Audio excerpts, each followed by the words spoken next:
Hello and welcome to all my champions. सारे champions को very very good morning. Good morning शनि रात, रूपक, पनवारी, अनुज, भागेंद्र, सारे चैंपियंस को very very good morning. Audio video बताइएगा, सब ठीक है? Audio video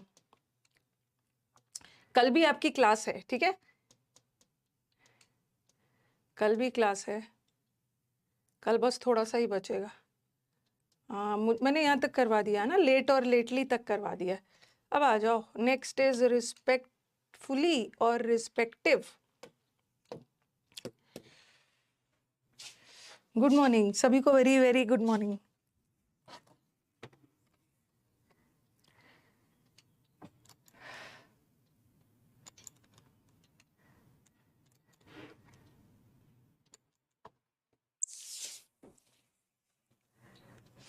Kapil, Vishal, achievers 5.0, good morning. Good morning सभी को, वेरी वेरी गुड मॉर्निंग। कल लास्ट क्लास है, आज नहीं, आज तो आराम से पढ़ेंगे। ओके चलो, रिस्पेक्टफुली और रिस्पेक्टिव में डिफरेंस बताती हूँ। रिस्पेक्टफुली वर्ड किससे बना है? रिस्पेक्ट नाउन है और रिस्पेक्टफुल फुल वाले वर्ड एडजेक्टिव होते हैं, और एडजेक्टिव में अगर एलवाई लग गया तो वो एडवर्ब बन गया। रिस्पेक्टफुली किससे रिलेटेड है? सम्मान पूर्वक। ओके, कोई भी काम सम्मान पूर्वक हुआ, रिस्पेक्ट से रिलेटेड, ठीक है? रिस्पेक्ट से रिलेटेड है, कोई भी चीज वेरी ऑनरेबली, ओके, पूरे सम्मान के साथ, पूरे रिस्पेक्ट के साथ हुआ। और एक वर्ड है रिस्पेक्टिवली, सॉरी रिस्पेक्टिव। अच्छा, मैथ्स में पढ़ते हो ना, respective respective speed of two trains. नहीं नहीं, मैथ्स में नहीं, मैथ्स में तो रिलेटिव पढ़ते हो, लेकिन मैथ्स में कुछ ऐसा पढ़ते हो ना, ऐसा रहता है, टू ट्रेन्स। आपके मैथ्स का क्वेश्चन आता है ना, two trains A and B,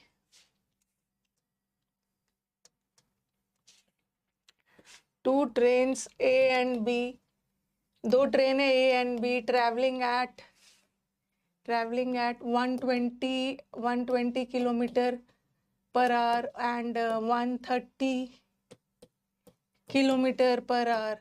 मैंने ऐसे ही कर दिया, इतना धीरे धीरे थोड़ी, मतलब ठीक है, ऐसे ही कर दिया, ठीक है? दो ट्रेन ए और बी है, ट्रैवलिंग एट इतना किलोमीटर पर आवर और इतना किलोमीटर, ऐसा टाइप से कुछ है, ठीक है? और अगर मैंने बस इतना लिख के छोड़ दिया ना तो आपको समझ में नहीं आएगा।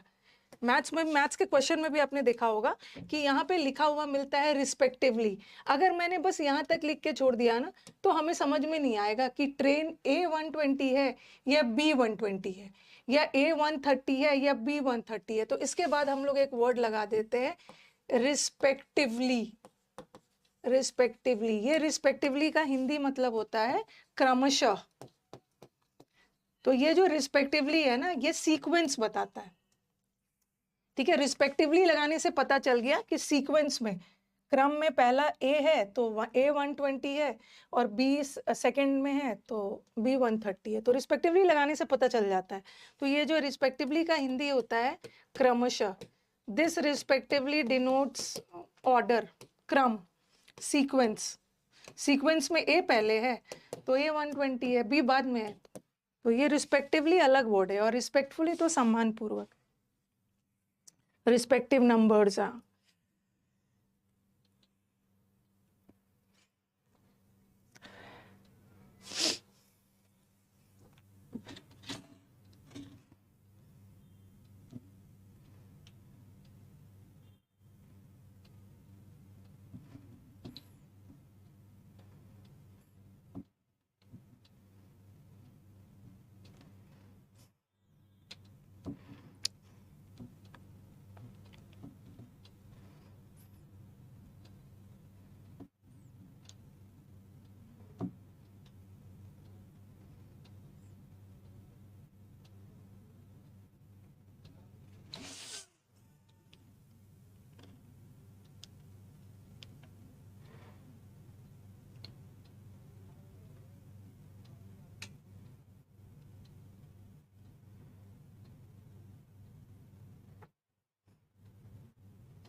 ओके, हाँ, रिस्पेक्टिवली।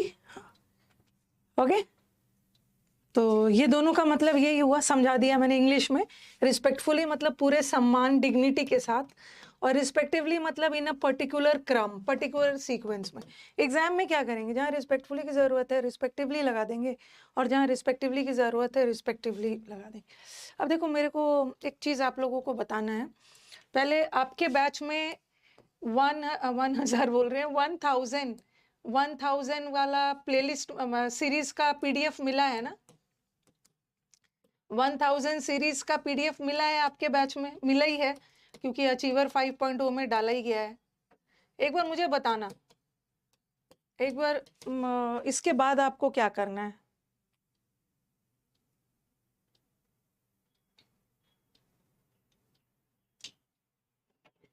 एक बार हाँ या ना में बता देना।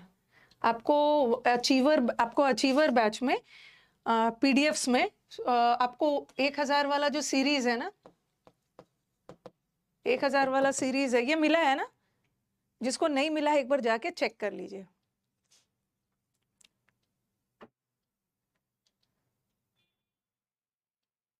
हाँ ना कुछ भी बोलिए, खाली पीडीएफ पीडीएफ पीडीएफ पीडीएफ चाहिए। पता नहीं उस पीडीएफ को आप लोग देखते भी नहीं हो कि क्या दिया है टीचर ने, क्या नहीं दिया है। पहले बताओ मुझे, उसके बाद आपको क्या करना है बता रही। मिला है, नो तो तुरंत बोल देंगे, ठीक है? नो तो तुरंत बोल देंगे मनीषा। अगर मैंने कोई ब्यूटी प्रोडक्ट डाला होता ना, कि देखना मैंने आपके पीडीएफ में एक ब्यूटी प्रोडक्ट मार्केट में आया है, बहुत अच्छा डाला है, उसको लगाने से स्किन एकदम इम्पेकेबल ब्यूटी, परफेक्ट ब्यूटी, एकदम ग्लास स्किन, कोरियन ब्यूटी वाला स्किन हो जाएगा, वो तुरंत मिल जाएगा। इतने दिन से आपको मिला है, हाँ मिला है। लड़के हमारे, लड़के ब्यूटी प्रोडक्ट के चक्कर में नहीं रहते हैं, उनको मिल गया, उनको मिल गया, ठीक है, मिल गया। अब आपको जब आपका बैच खत्म हो जाएगा उसके बाद क्या करना है, 1000 सीरीज। आप सबसे पहले क्या करोगे, 1000 सीरीज का स्पॉटिंग एरर्स उठाओगे। कल के बाद आपका बैच खत्म हो जाएगा। होता क्या है ना, कि जब तक हमारा बैच चलता है तो हम लोग डिसिप्लिन में होते हैं, ठीक है, अरे मैम के साथ 9:30 बजे बैच करना है, और बैच कर रहे हैं। लेकिन जैसे बैच खत्म होता है डिसिप्लिन भी खत्म हो जाता है। तो अब आपका बैच जो खत्म होगा तो आप क्या करोगे, आप खत्म हो जाएगा तो आप सबसे पहले ये 1000 वाला सीरीज था जो यूट्यूब पे मैंने चलाया था, यूट्यूब पे, तो सबसे पहले आप स्पॉटिंग एरर्स उठाओगे, ठीक है, स्पॉटिंग एरर्स उठाओगे। ओके, ध्यान से सुनना जरा।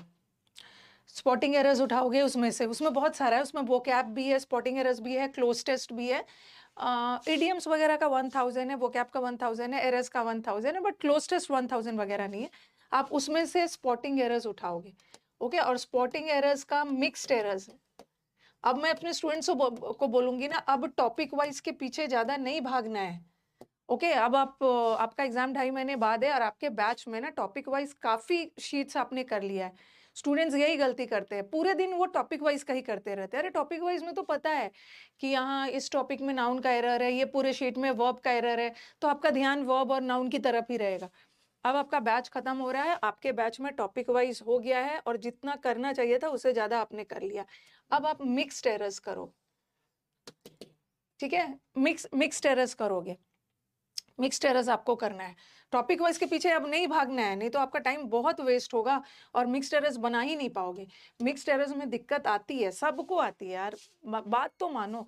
मैं तो खुद बोलती हूँ, मैं बच्चों को इंटरव्यू के लिए बुलाती हूँ ना, आपने मेरे इंटरव्यूज में देखा होगा, जब भी मैं किसी स्टूडेंट को लेके आती हूँ ना, उससे बुलवाती हूँ कि भाई आप भी बोलो कि आपको भी दिक्कत आती थी मिक्स्ड एरर्स में, ओके, ताकि बच्चे समझें कि भाई इस बच्चे को भी आ रहा था बट इसने सिलेक्शन लिया ना।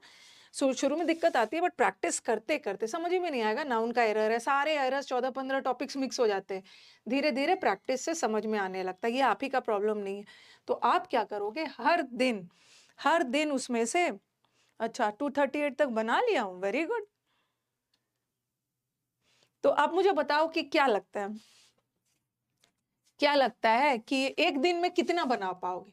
आप मुझे बताओ, मैं उतने ही आपको टारगेट दे रही हूँ। एकदम टू डू लिस्ट बना लीजिए, और जहां पढ़ते हैं वहां पे चिपका लीजिए, ओके। एक छोटा सा पेपर लीजिए, आजकल तो स्टिकी नोट्स भी आ रहे हैं, ठीक है, पेपर लीजिए और वहां पे टारगेट बनाइए टू डू लिस्ट का, आज मेरे को ये करना है, ठीक है। परसों से, संडे से, कल तो आपका बैच खत्म हो जाएगा, संडे से लेकर आने वाले 2.5 महीने तक आपको एकदम लिस्ट बनाना है, टू डू लिस्ट एकदम बना लेना है। और किसी का टू डू लिस्ट ना 100% पूरा नहीं होता है, शुरू में टू डू लिस्ट 30-40% ही होता है, बट धीरे धीरे धीरे धीरे एकदम 100 तो नहीं होता, धीरे धीरे 60-70-80 तक हो जाता है। तो एक दिन में कितना बना सकते हो? एक दिन में 100 बन जाएगा, एक दिन में 50 होगा। अच्छा अच्छा 50 होगा, चलो ठीक है, अपना अपना देख लो।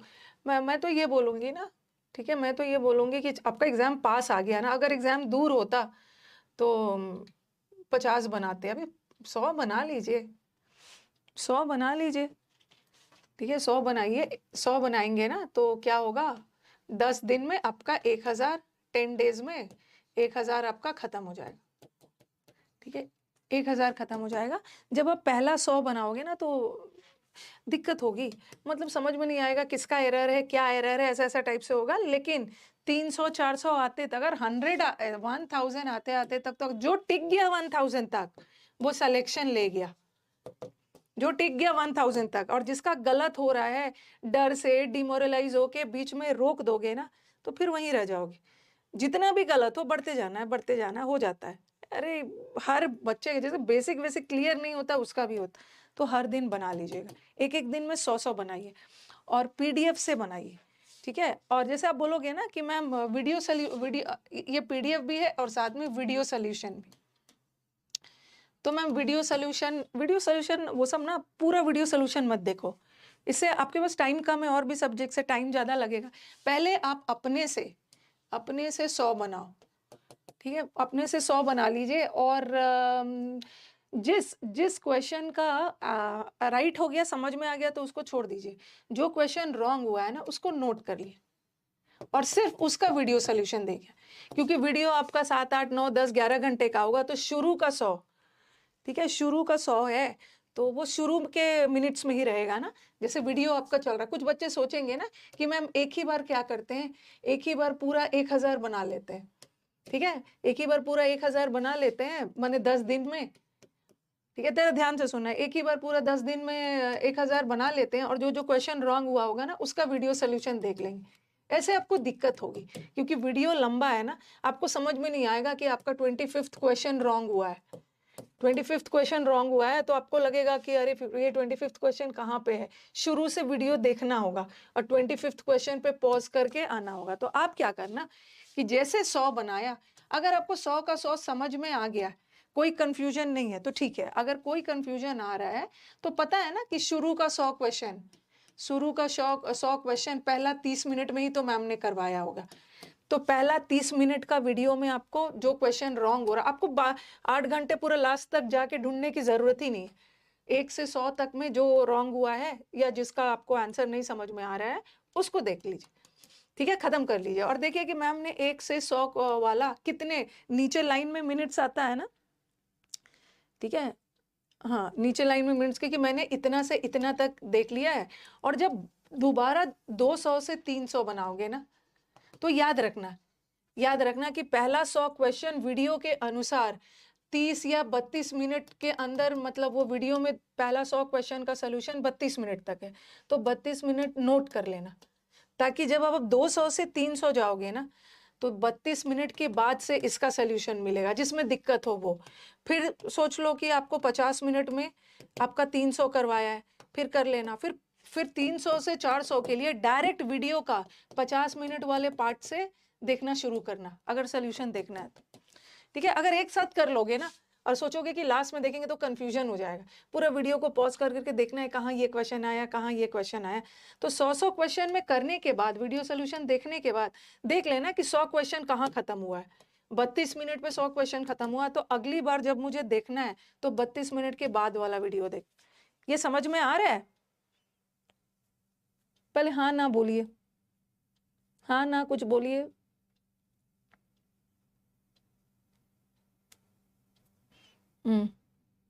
ये सब बच्चों के लिए बोल रही हूँ, ये मैं सब बच्चों के लिए बोल रही हूँ, ठीक है। स्टेनो हो, स्टेनो वाले को तो पता नहीं, जाके लोकसभा में ना अपने लिए स्पेशल स्टेटस मांगेंगे। ओके, हमें स्पेशल स्टेटस का दर्जा दीजिए मोदी जी। पता नहीं ये अपने आप को क्या समझ के बैठे हुए हैं। ये स्टेनो के लिए भी ये आज ही से नहीं, ये 3 साल से मुझे टॉर्चर कर रहे हैं। ये अपने आप को बाकियों से हट के मानते हैं। ऐसा ही करना है, ठीक है, ऐसा ही करना है। समझ में आ गया है?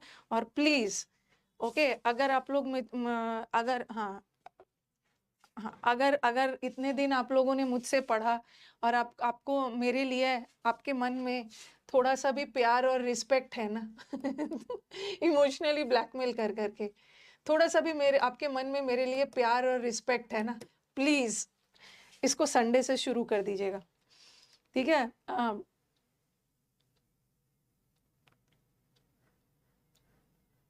ठीक है, प्लीज। हाँ, देखो ये बोल रहा है कि मुझे आज लग रहा है कि मैम हमारी चिंता करती। चिंता मैं हमेशा करती हूँ आपकी, बट अभी तो बैच चल रहा था। ओके, आप तो ये सोचोगे ना कि मैम कौन सा देखने आ रही है। अरे नहीं भी देखने आ रही है, बट पता है ना ऊपर कोई देख रहा है, ठीक है। मैम से डर नहीं है, भगवान भी तो देख रहे हैं कि ये अपने आप को भी धोखा दे रहा है और अपने गुरु अपने टीचर को भी धोखा दे रहा है। प्लीज संडे से लेकर, ठीक है, संडे से लेकर एकदम शुरू कर देना है। आप खुद मुझे कमेंट करिएगा, मैम मतलब क्या क्या रामबाण आपने बताया कि देखिए धीरे धीरे हमें पता भी नहीं चल रहा है और हमारा इंप्रूवमेंट हो रहा है।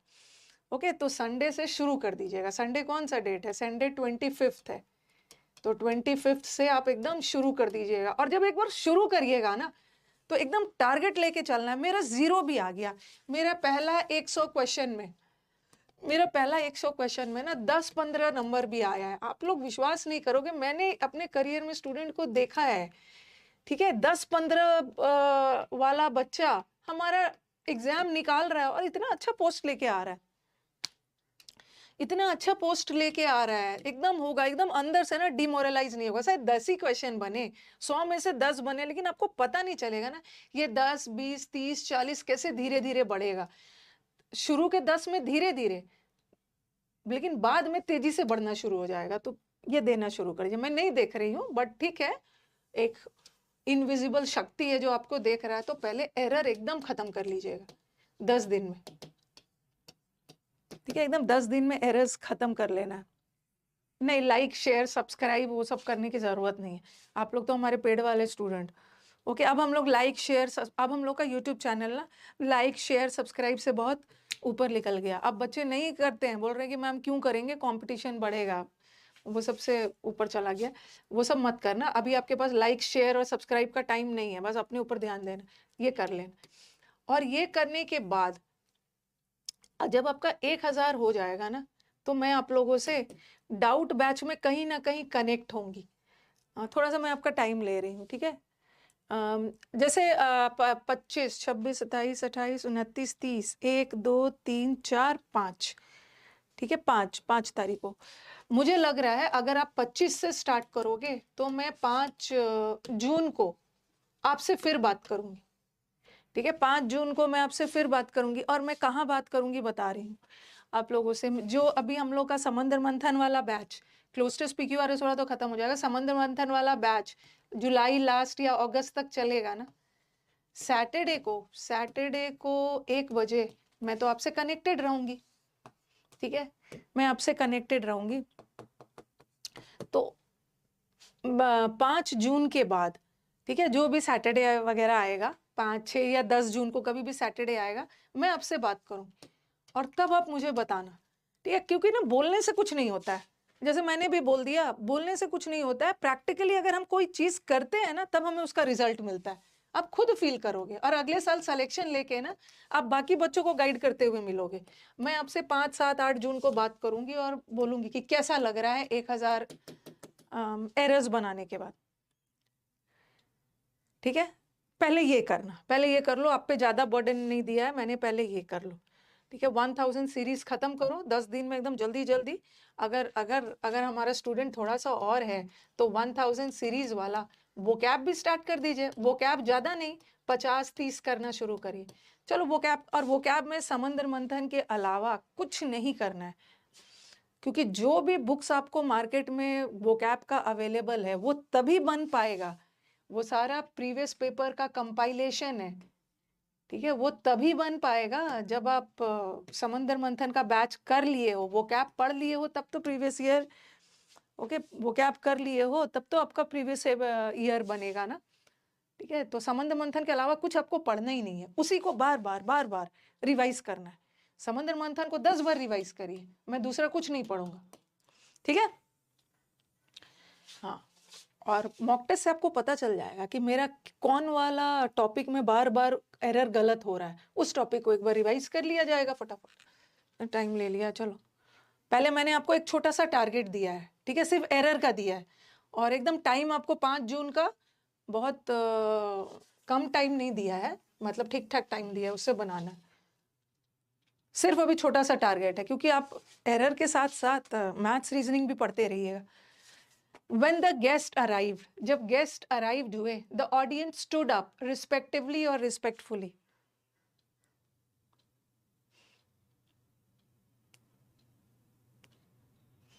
मैं आपसे पर्सनली बात करूंगी, जिस बच्चे का इम्प्रूवमेंट हुआ है ना, या जिसका नहीं हो रहा है, आप मेरी टीम से कांटेक्ट करिएगा। मैं पर्सनली बात कर रही हूँ कि बच्चा आखिर स्ट्रगल किस में कर रहा है।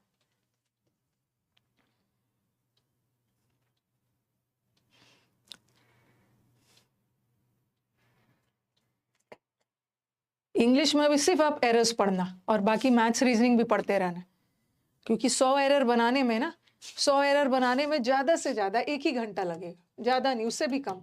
जब गेस्ट आए तो सारे ऑडियंस क्रमशः नहीं खड़े हुए, सारे ऑडियंस सम्मान पूर्वक खड़े हो, रिस्पेक्टफुली,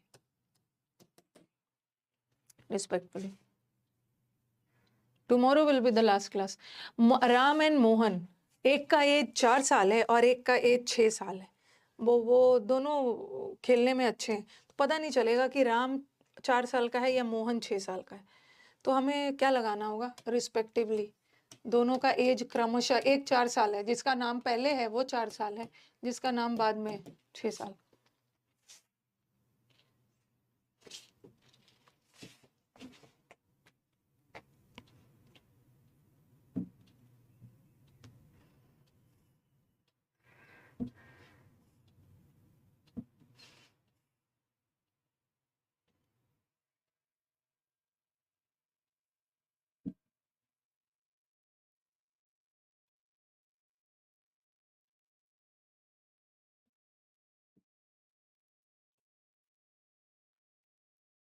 मॉक में 30 आ रहा है मनीष, आप बहुत अच्छा स्कोर है आपका।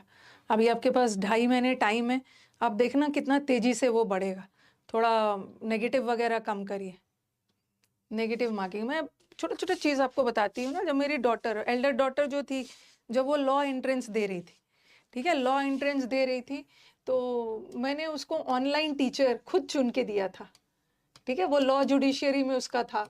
तो एक दिन मैं किसी टीचर का, मैं एक दिन यूट्यूब देख रही थी और मुझे किसी टीचर का ना पढ़ाना दिख गया, मुझे पढ़ाना दिख गया। लॉ पढ़ा रहे थे वो, ओके, सारे बेयर एक्ट्स और लॉज वगैरह पढ़ा रहे थे। और सोचो कि मेरा तो लॉ से कोई रिलेशन ही नहीं है, लेकिन उस टीचर का वीडियो जब मैं देखी, मैंने सोचा था कि चलो देखती हूँ क्या है, लेकिन मैं देखने चली थी 5 मिनट, देखती हूँ 5 मिनट में क्या है, और मैं उस टीचर का वीडियो लास्ट के 1 घंटे तक देखते रह गई। लास्ट के 1 घंटे तक देखते रह गई, क्योंकि मैं ये मानती हूँ ना, ज्यादा इधर उधर वो सब भागना नहीं है। जो टीचर आपके लिए बेस्ट हो, बस उसी को आप पकड़ के रखो।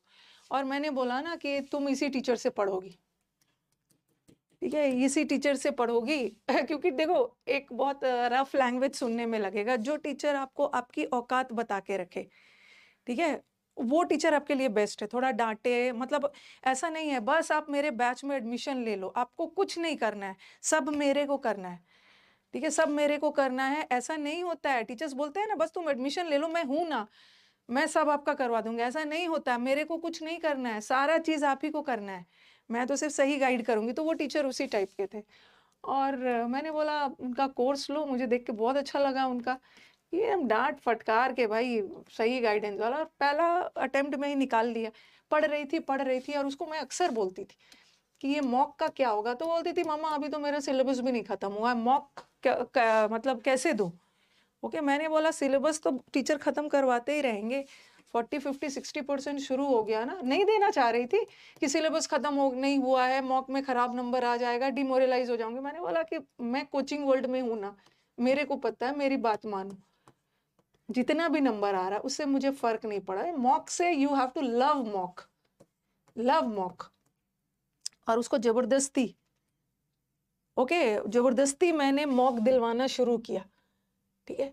तो धीरे धीरे धीरे धीरे ना मॉक में कभी ज्यादा लास्ट तक, कभी ज्यादा आ जाए, कभी नीचे, जिस दिन नीचे आए ना डिमोरलाइज होती थी। और मैं भी बोलती थी कैसे तुम्हारा थोड़ा, बच्चों को ना बहुत चढ़ा चढ़ा के नहीं रखा जाता है, क्या तुम्हारा नीचे कैसे आ गया, जबकि मुझे पता था मॉक टेस्ट का लेवल ज्यादा होगा, कैसे नीचे आ गया। अब थोड़ा देख लो, एग्जाम पास आ रहा है, ध्यान देने की जरूरत है, नहीं तो दिक्कत हो जाएगी। डराती थी, अगले साल देख लो क्या बैकअप है, ये वो, थोड़ा डराना, सुबह में डरा देना और शाम में फिर उसको एनकरेज कर देना, अरे नहीं यार मेरे स्टूडेंट्स का भी ऊपर नीचे होता है, होते होते फिर हो जाता है, दे दीजिएगा, दे दीजिएगा। उस टीचर को आप नहीं जानते हो ना, अब लॉ वाले टीचर्स को क्या क्या जानो। फिर मैं उस टीचर के पास गई थी, हाँ, जब उसका सिलेक्शन हुआ था उस टीचर से मिलने गई थी। तो है अभी भी वो कुछ कुछ गाइडेंस, टीचर से अच्छा रिलेशंस रखते हो तो अभी भी कुछ कुछ करियर में गाइड वगैरह करते रहते। तो मॉक मॉक मॉक, अभी मैंने रिसेंटली उस मनीषा नहीं, मानसी का वीडियो डाला है, उसमें भी मॉक का इम्पोर्टेंस था। ठीक है, तो आज मैं ना थोड़ा सा पढ़ाई के साथ साथ, आपका आप बोल रहे हो कि मैम तो आज एकदम पढ़ाई के अलावा बहुत सारी आज बातें कर रही है, इसलिए बातें कर रही हूँ ना, बीच में मैं आपसे बात नहीं करती थी क्योंकि मुझे सिलेबस कंप्लीट करना था। बट अब मुझे पता चल गया कि अब सिलेबस कल कंप्लीट हो भी जाएगा और अब लास्ट का बैच है, तो मैं प्रॉपरली आप लोग को गाइड कर दूँ, प्रॉपरली आप लोग को गाइडेंस मिल जाएगी। ये तो बताने की जरूरत नहीं है, ये तो मैंने आपको पढ़ा दिया, ठीक है। बच्चों को ना थोड़ा सा डरा डरा का भी इतना अच्छा नंबर भी आता है ना, तो बहुत ज्यादा नहीं चढ़ा चढ़ा के रखा जाता है, बहुत चढ़ा चढ़ा के नहीं रखा जाता।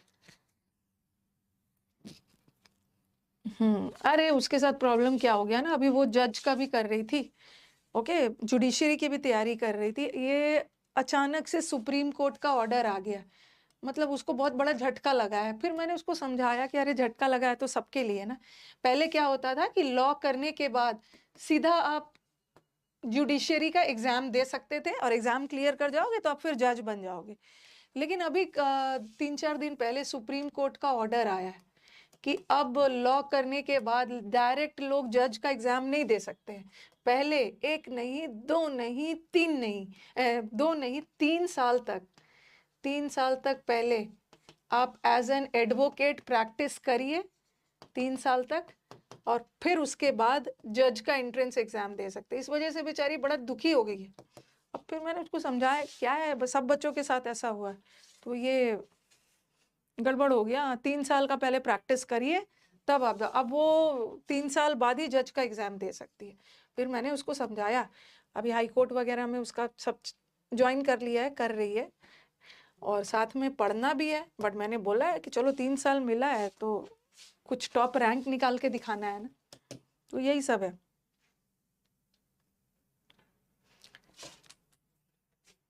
तो कोचिंग वर्ल्ड में मैं हूँ तो उन लोगों के साथ भी उसको गाइड मिल जाता है जो बच्चे मॉक से भागते हैं, इसीलिए मैं हर दिन आपको मॉक मॉक हल्ला करते रहती हूँ। देना तो शुरू करो। गुड और वेल मैंने आपको बता दिया, ठीक है, गुड और वेल बता दिया, ठीक है। गुड एडजेक्टिव एडवर्ब 2-3 बार बता दिया तो इसको फिर से नहीं बताऊंगी, ठीक है, ये वाला आपको बता दिया है, डिटेल में ही बता दिया। अब आ जाओ प्रेटी और प्रेटिली, ठीक है।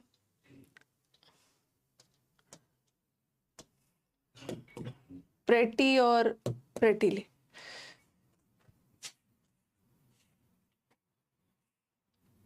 अच्छा, इस बार दिल्ली CUET PG में अच्छा स्कोर है, इस बार DU CLC मिल जाए, very good, very good.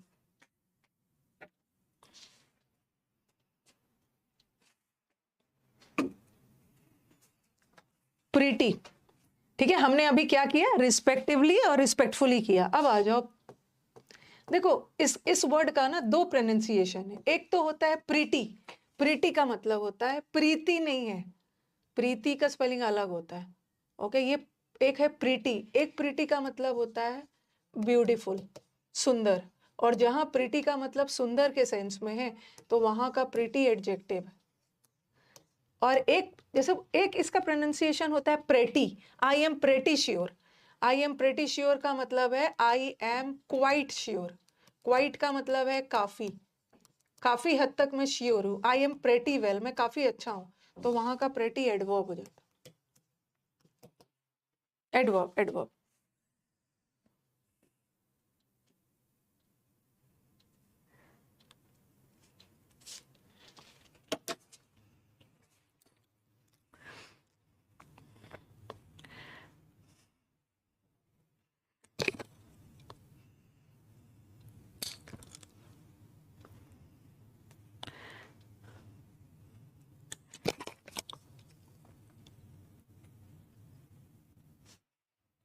Okay,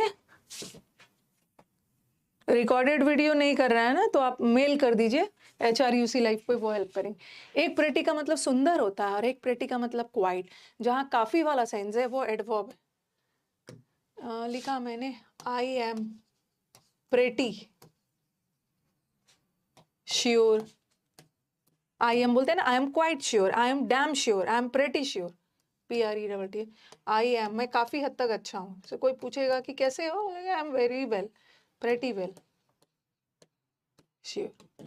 और मैंने लिखा शी वोर a pretty dress, pretty dress. ये यहाँ क्वाइट के सेंस में जाएगा तो इसका मतलब होता है प्रेटी, प्रेटी। और सुंदर के सेंस में इसका मतलब होता है प्रीटी। शी वोर अ प्रीटी ड्रेस, बहुत सुंदर ड्रेस पहनी हुई थी। तो ड्रेस क्या है, ड्रेस नाउन है, और नाउन है, और नाउन की विशेषता बताने के लिए एडजेक्टिव चाहिए। ठीक है, तो प्रीटी एडजेक्टिव भी होता है, लेकिन वो एडजेक्टिव कब होगा, जब उसका मतलब सुंदर के सेंस में। ओके, सुंदर के सेंस में एडजेक्टिव है। अब श्योर एडजेक्टिव है, ठीक है, श्योर, श्योर एडजेक्टिव है, और अश्योर वर्ब है। ठीक है, किसी को अश्योर करना मतलब किसी को आश्वस्त करना, ये वर्ब है अश्योर। और अकेला श्योर एडजेक्टिव। उसी तरह यहाँ पे श्योर एडजेक्टिव है, और आई एम प्रेटी श्योर की जगह आई एम प्रेटी वेल लगाती हूँ, प्रेटी वेल। तो वेल भी तो एडजेक्टिव ही है, वेल एडजेक्टिव है, और एडजेक्टिव की विशेषता एडवर्ब बता सकता है। ठीक है, यहाँ पे ये एडवर्ब है। और यहाँ प्रेटी का मतलब क्या निकल रहा है, यहाँ प्रेटी का मतलब निकल रहा है क्वाइट। मैं बहुत सुंदरता पूर्वक श्योर थोड़ी हूँ, आप काफी श्योर हो, आप काफी अच्छा फील कर रहे हो, क्वाइट वेल।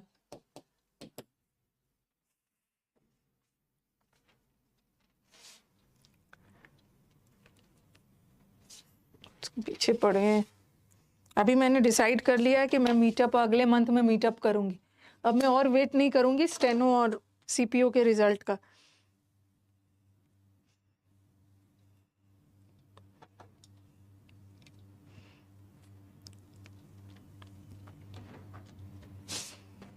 इस बार हम लोग का मीटअप गड़बड़ हो गया ना, बस स्टेनो और CPO का रिजल्ट इतना लेट आने की वजह से मीटअप डिले हो गया। कल मैं बात कर रही थी अपनी टीम से, भाई उन लोग का रिजल्ट का कोई ठिकाना नहीं है और बाकी सारे बच्चे वेट कर रहे हैं मीटअप का, तो अब अगले मंथ में मीटअप कर ही लिया जाए।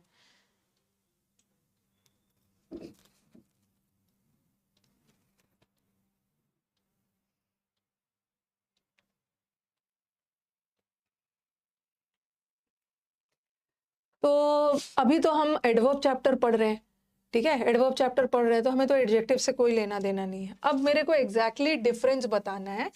जो प्रिटी का मतलब सुंदर होता है ना, एक प्रिटी का मतलब होता है सुंदर, ठीक है, उसी का, वो तो एडजेक्टिव है, एडजेक्टिव है, उसी का एडवर्ब बनता है प्रेटिली। जब प्रेटी का मतलब सुंदर के सेंस में हो तो उसी में ILY लगा के एडवर्ब बनाते हैं। तो प्रेटिली एडवर्ब है, जिसका मतलब होता है सुंदर, ये सुंदर और ये सुंदरता पूर्वक, सुंदरता पूर्वक।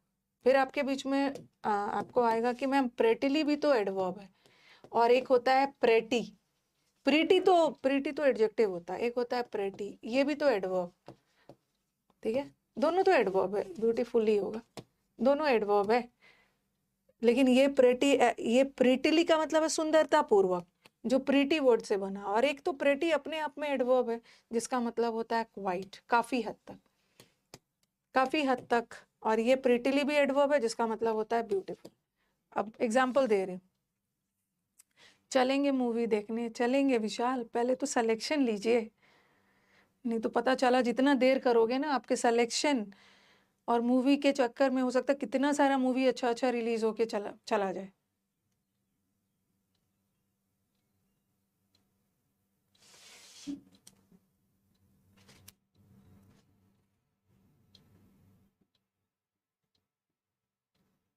नहीं नहीं नहीं मम्मी, आपका मीटअप ऐसा नहीं करेंगे हम।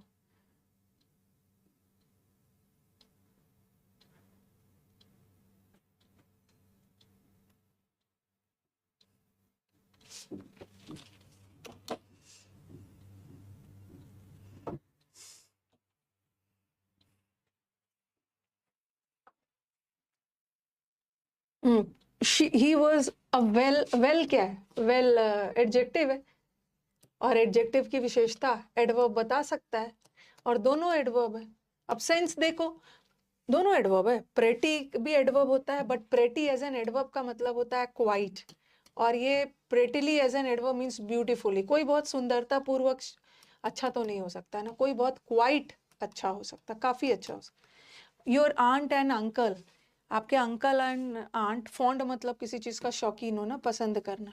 आपके अंकल और आंट आपको बहुत पसंद करते हैं, काफी पसंद करते हैं, काफी का सेंस जा रहा है, सुंदरता पूर्वक नहीं पसंद। जितने भी फूल हैं उसको बहुत सुंदर से अरेंज किया गया, सुंदरता पूर्वक आएगा तब प्रेटिली लगेगा।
हो गया?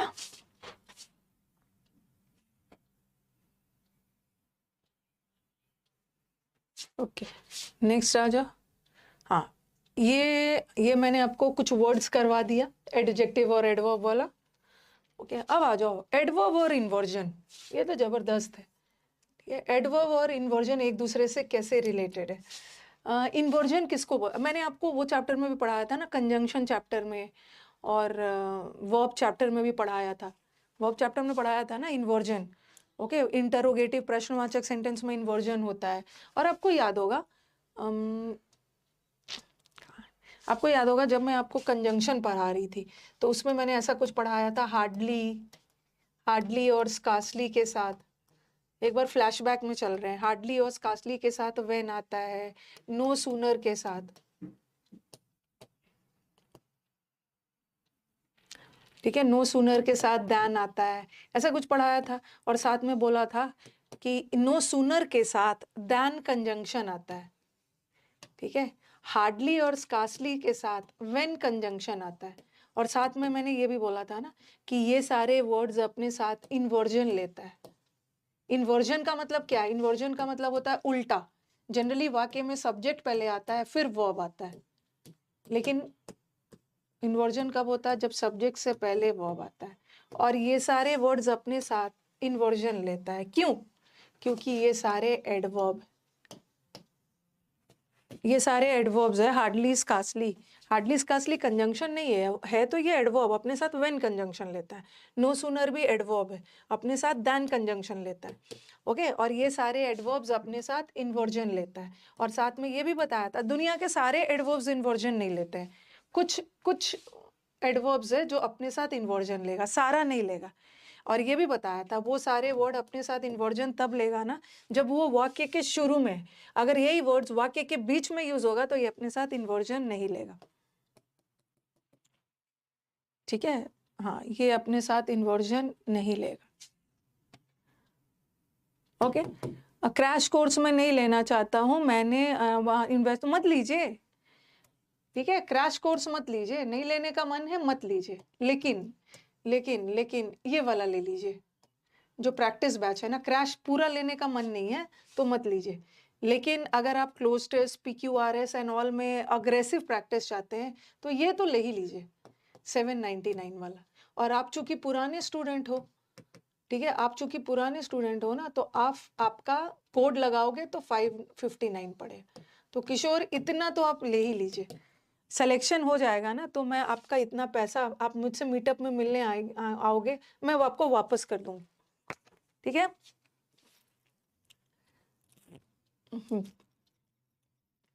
अगर नहीं पूरा नहीं लेने का मन है तो एटलीस्ट ये जो हर दिन क्लोज टेस्ट PQRS पैसेज और फ्रेजल वर्ब वो सब का प्रैक्टिस है ना, सिर्फ प्रैक्टिस बैच ले लीजिए। आप बोलोगे मैम ये भी तो 799 का है, तो आप कोड डाल लेना, आपका 559 पड़ेगा। ओके, और फिर दिक्कत है तो अभी जैसे भी पैसा इकट्ठा करके ले लीजिए, मीटअप में आके मुझसे 560 लेके चले जाइए सिलेक्शन के बाद। ओके,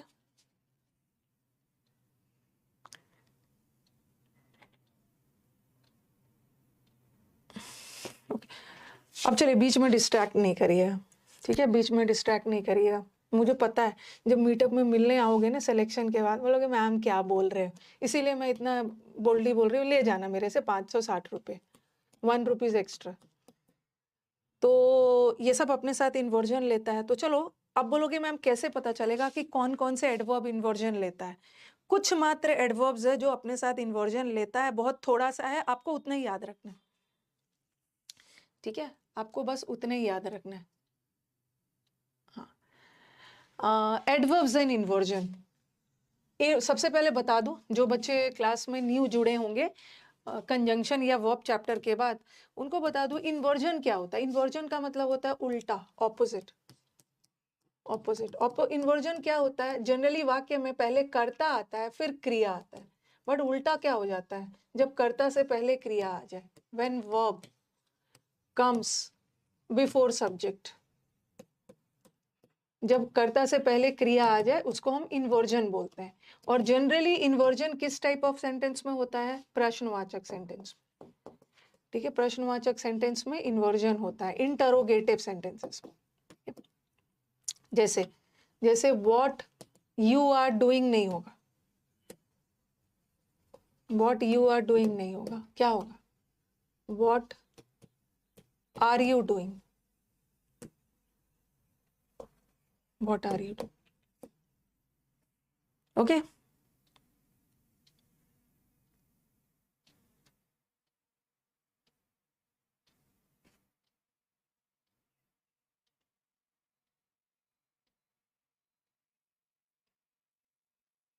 कंजंक्शन के बाद पढ़ाया था।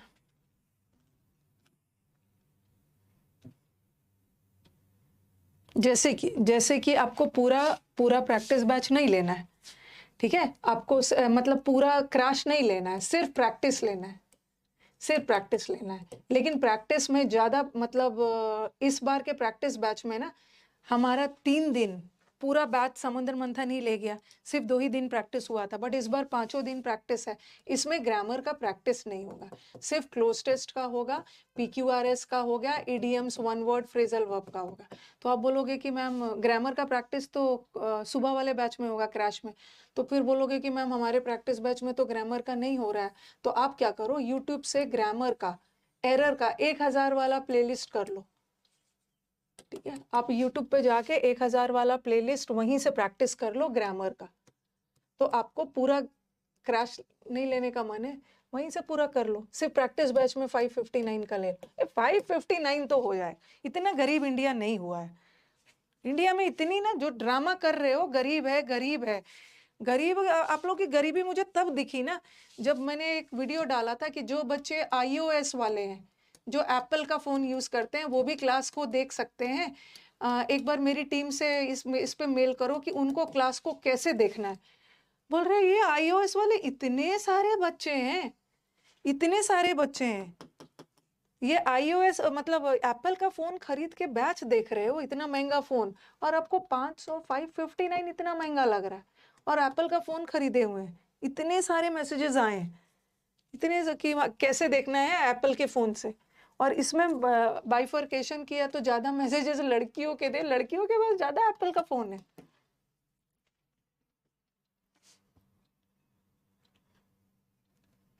ये जो प्रैक्टिस बैच है ना, उसमें कहीं से बनवारी आपका टाइम वेस्ट नहीं होगा।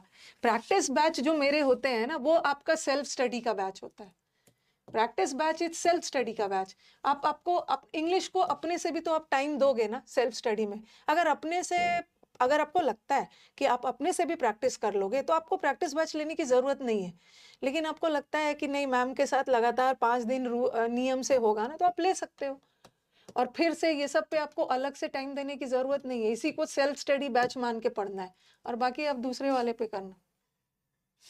कोई कंपल्सन नहीं है नहीं लेने का, कोई बैच भी नहीं लेने का, माने नहीं लीजिए, यूट्यूब से प्रैक्टिस कर लीजिए।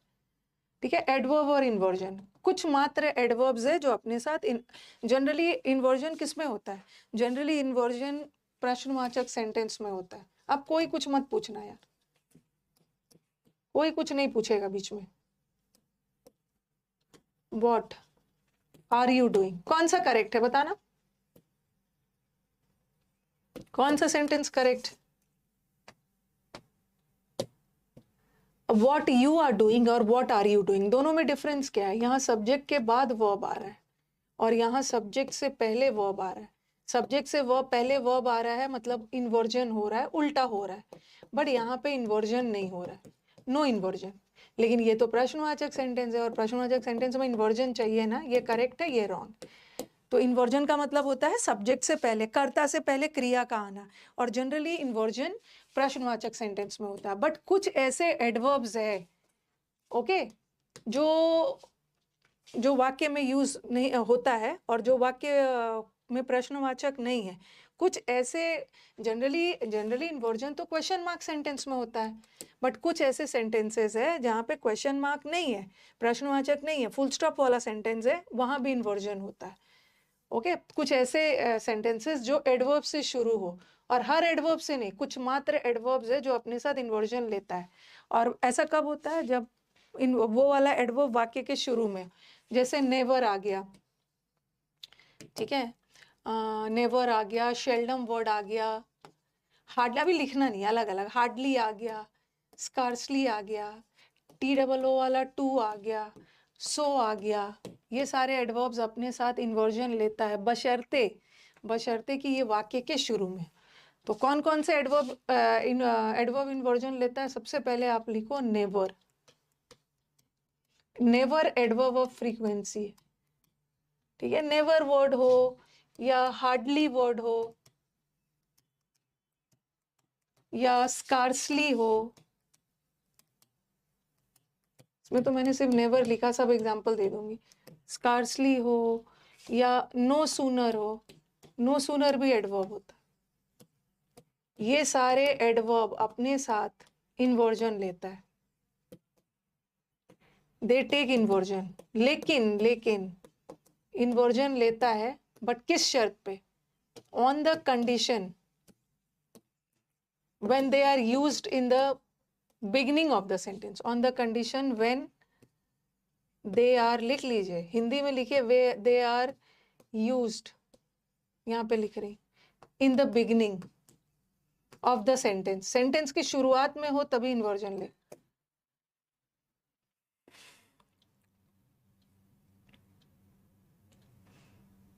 देवघर से है, चलो किशोर आप ले लो एडमिशन, और जब आओगे देवघर से तो मेरे लिए फोटो तो मुझे देवघर का मिल गया है, प्रसाद लेके आना।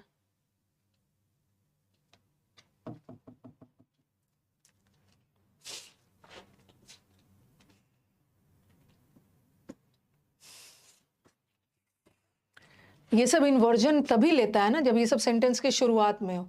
Never word, hardly word, scarcely word, no sooner, ये सब इन्वर्जन लेता है।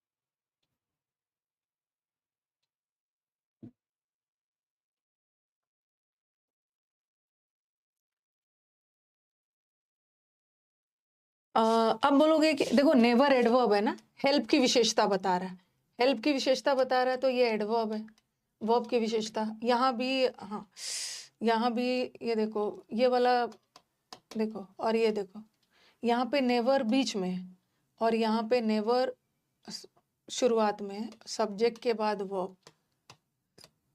सेंटेंस देखना जरा। अब बोलोगे कि मैम यहाँ तो नेवर वर्ड इन्वर्जन नहीं ले रहा है, थोड़ा ध्यान से सुन लीजिए, बाद में लिखिएगा। यहाँ तो नेवर वर्ड इन्वर्जन नहीं ले रहा है, यहाँ तो सब्जेक्ट के बाद वर्ब आ रहा है, तो यहाँ तो इन्वर्जन नहीं हो रहा है। क्यों नहीं हो रहा है? क्योंकि यहाँ जो नेवर एडवर्ब अपने साथ इन्वर्जन लेता है, बशर्ते कि ये वो सेंटेंस के स्टार्टिंग में हो। बट यहाँ तो नेवर वर्ड सेंटेंस के बीच में है ना, तो यहाँ इन्वर्जन नहीं चाहिए। ठीक है, ये सेंटेंस करेक्ट है, बट ये सेंटेंस रॉन्ग है, क्योंकि यहाँ तो वाक्य नेवर से शुरू हो रहा है। अगर कोई भी एडवर्ब सेंटेंस के स्टार्टिंग में हो ना, ओके, तो वो इन्वर्जन लेगा, बट यहाँ तो नहीं हो रहा है। इन्वर्जन करना है ना, पहले वर्ब लगाना है फिर subject. Never he does help me नहीं होगा, never does he help.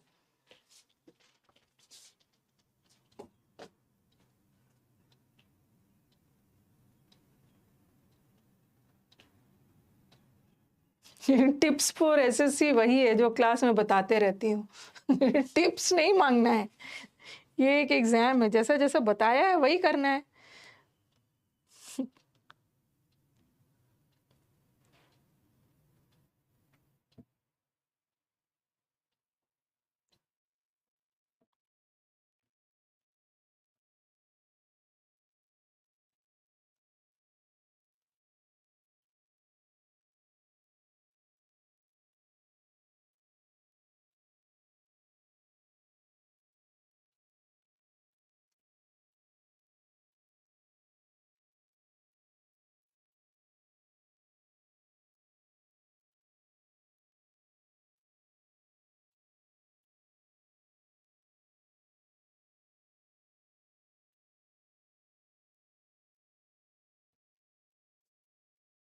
Okay, yes yes, practice batch को, जब भी प्रैक्टिस बैच आए ना, ठीक है, तो उसको लाइव अटेंड करने में थोड़ा इंटरेस्ट ज़्यादा रहता है। नेवर, हाँ, ये वाला करेक्ट हो गया। अब देखो, never I have met a person like him, मैं मतलब आज तक उसकी तरफ पर्सन से मिला ही नहीं हूँ, तो यहाँ तो नेवर से वाक्य शुरू हो रहा है ना, और शुरुआत में है तो इन्वर्जन चाहिए ना। Never have I, never have I होगा, नेवर ही डज नहीं होगा, नेवर डज।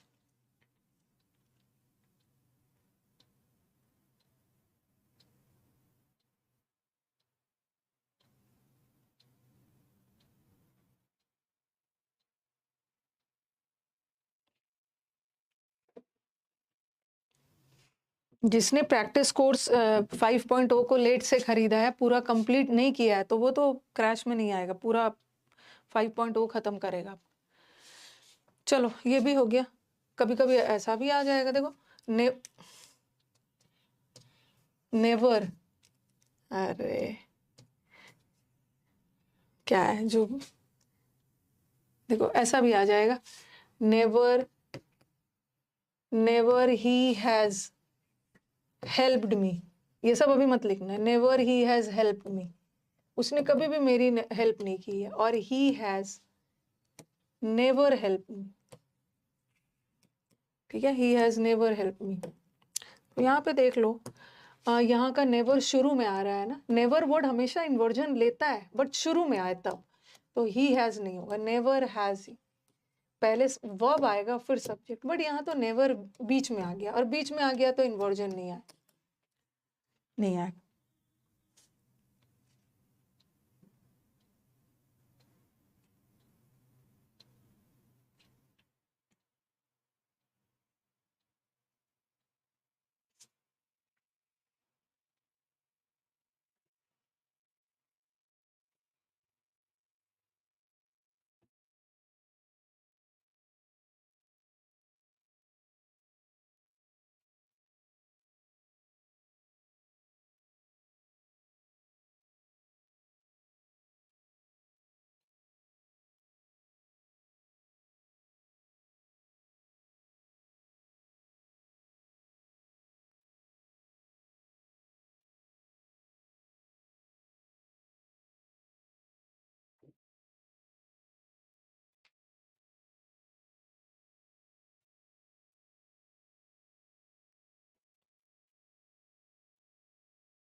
ओके, उसी तरह हार्डली भी बता दिया आपको, एक साथ सब लिखवा दिया था। ठीक है, आपको इसको एक हार्डली स्कार्सली भी, हार्डली वाक्य के बीच में आ रहा है तो इन्वर्जन नहीं लेगा, ये करेक्ट है। अच्छा, एक चीज मुझे और बताना था, जैसे अभी तो मैंने सिर्फ एक क्लॉज वाला दे रही हूँ ना, जैसे नेवर वाले में नीचे आप ऐसा लिख सकते हो, जैसे बोलेंगे ही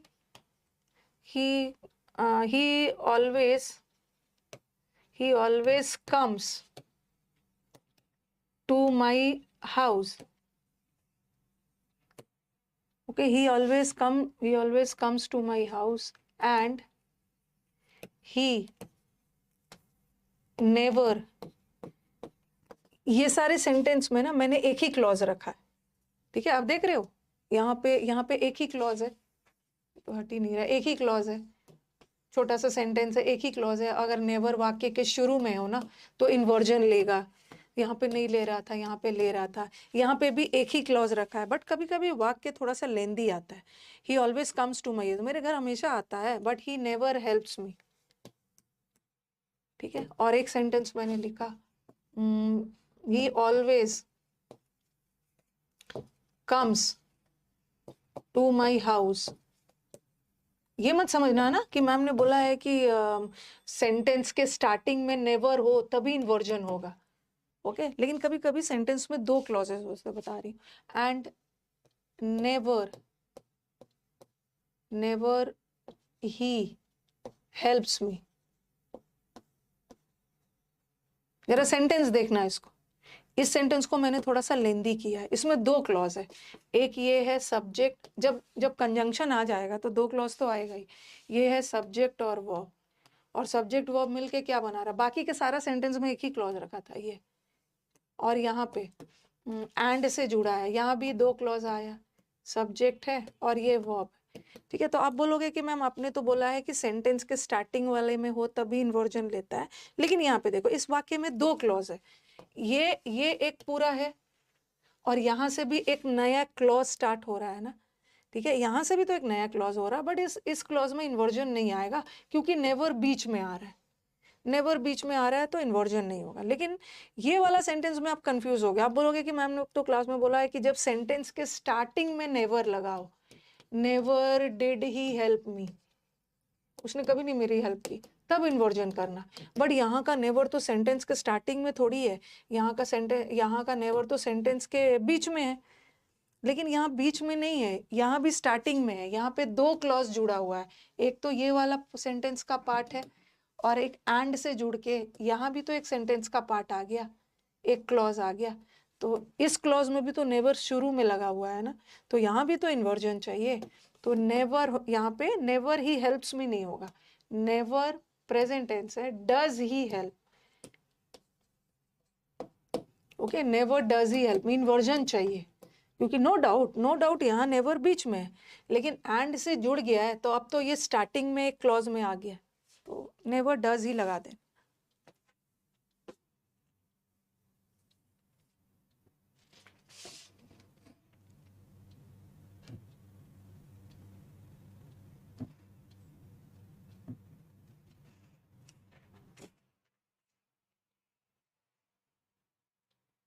हैव के साथ हेल्प्ड लगेगा ना, डिड के साथ V1 लगता है, हैव के साथ नो आइस V3 लगता। अभी एक स्टूडेंट का क्वेश्चन देखा मैंने, आपके फ्रेजल वर्ब के शीट में है, आपके फ्रेजल वर्ब के शीट में है ही was a witness of the murder लगा देंगे। ठीक है, ये आपके फ्रेजल वर्ब के शीट में है। ही वॉज अ, किसी स्टूडेंट का भी मैं देख रही थी, फिर मैं समझाने लगी उसको, सोचा बाद में लेती हूँ। ही was a witness of the murder, तो लगेगा अरे वो तो मर्डर का गवाह था, बट विटनेस ऑफ नहीं होता, he was a witness to the murder हो। तो आप जो सेंटेंस भेजे हो ना, कुछ भेजे थे, 4 people were witnesses of the murder था, वहां पे टू लगा देना। ठीक है, तो आप बोलोगे कि मैम यहाँ वाला में तो नेवर पहले आया था, यहाँ पे तो नेवर पहले आया था तो आपने इन्वर्जन लिया, बट यहाँ तो एक ही क्लॉज है ना, पूरा एक ही क्लॉज था, एक ही सेंटेंस था पूरा यहाँ पे, बट यहाँ पे दो क्लॉजेस को जोड़ा गया इस सेंटेंस में, एंड से जुड़ा गया, तो इस क्लॉज का शुरुआत भी तो एडवर्ब से ही हो रहा है और इन्वर्जन चाहिए।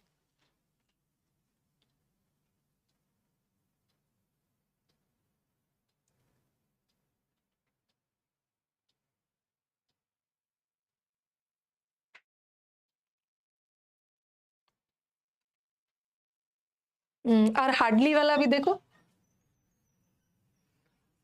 यहाँ हार्डली भी तो वाक्य के बीच में आ रहा है, और वाक्य के बीच में आ रहा है तो ये इन्वर्जन नहीं लेगा, लेकिन वाक्य के शुरू में आ रहा है तो इन्वर्जन लेगा ना।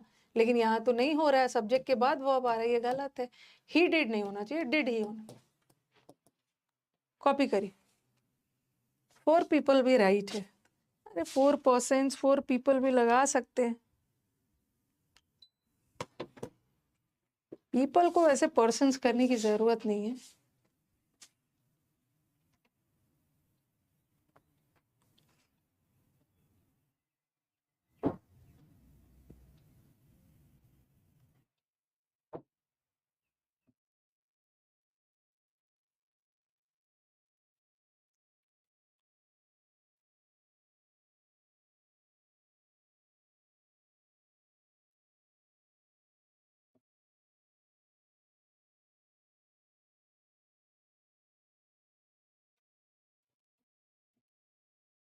ठीक है,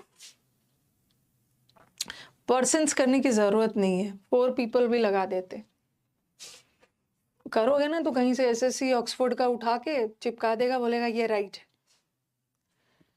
अब कौन इन्वर्जन लेता है? एक तो बता दिया, never, hardly, scarcely, seldom. Seldom वाला एग्जाम्पल भी लिख लो एक। शेल्डम वाला एग्जाम्पल भी लिख लीजिए। एक ही साथ मैंने सब लिखवाया था ना, वहां पे एग्जाम्पल लिखिए। शेल्डम, इसे मैंने लिखा, he seldom comes to my house. शायद ही वो हाउस, शायद ही वो मेरे घर आता है। अब दूसरा मैंने लिखा, seldom he comes to my house.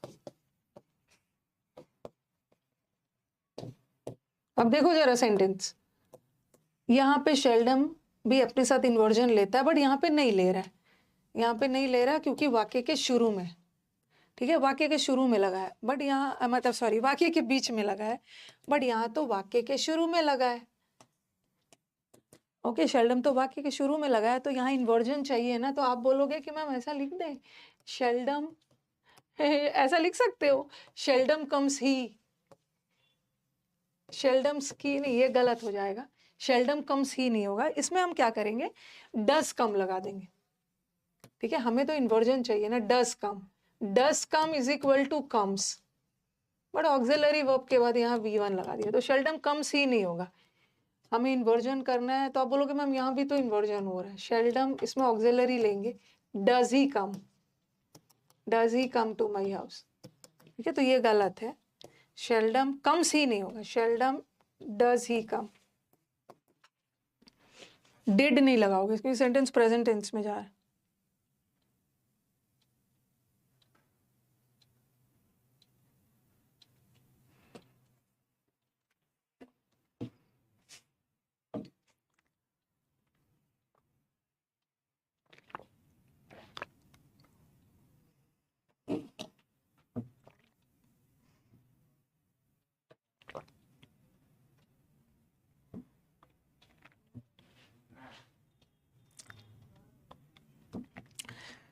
Phrasal verb में मैंने आपको बोला भी है कि मैं आपको डस के साथ कम्स नहीं आएगा, डस के साथ V1 आर।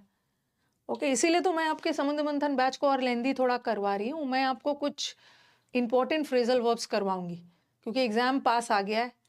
वैसे आपके बैच में पूरा फ्रेजल वर्ब डिटेल में है, उसका वीडियो डाला हुआ है, आप बाद में भी मेंस के समय डिटेल में पढ़ सकते हो, बट अभी आपके पास टाइम कम है, तो आपके बैच में सैटरडे करके इंपॉर्टेंट वाला करवाऊँ, इंपॉर्टेंट वाला। शेल्डम भी हो गया। अब सो भी एडवर्ब होता है, और सो वर्ड भी अपने साथ इन्वर्जन लेता है, इन्वर्जन लेता है। His voice was so hoarse, hoarse का मतलब है रफ, उसकी आवाज इतनी रफ हो चुकी थी ना कि वो एक शब्द भी नहीं बोल पा रहा था, तो यहाँ तो सो बीच में लगा है, इन्वर्जन नहीं चाहिए। अच्छा, ही वॉइस नहीं होगा, हिज वॉइस होगा, हिज वॉइस, आगे जाके ही लगाए हिज वॉइस, तो यहाँ तो सब्जेक्ट के बाद वर्ब आ रहा है, बट यहाँ इस एडवर्ब से शुरू हो रहा है, तो सो होर्स हिज वॉइस वॉज नहीं होगा, पहले वॉज लगा दो, So hoarse was his voice.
ठीक है, ये भी हो गया।